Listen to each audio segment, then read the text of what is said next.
Isang araw, gumising ako sa isang payak at payapang lugar. Yung tanging mga iilang tao at mga hayop lang ang tinig sa buong araw.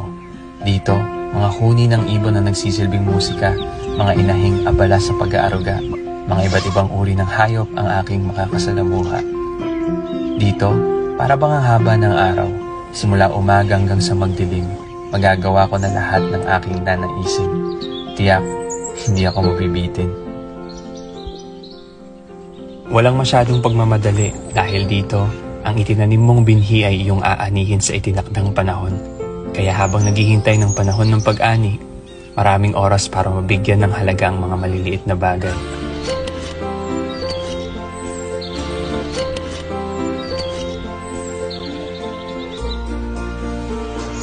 Dito, parang ang dami kong kaibigan.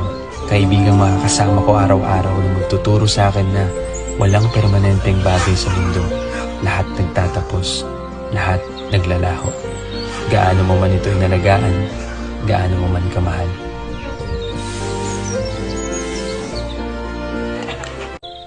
Ngayon, kalmado kong sasalubungin ng takip silim dahil alam kong may bukas na parating.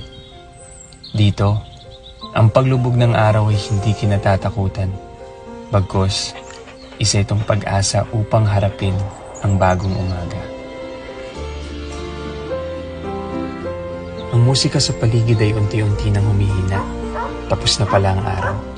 Ganito pa rin kaya bukas? Ganito kapayapa? Ganito kasaya? Tila ba lahat pauwi na sa kanya-kanyang tahanan? Lahat sabik na matikman ng inihandang hapunan ni nanay.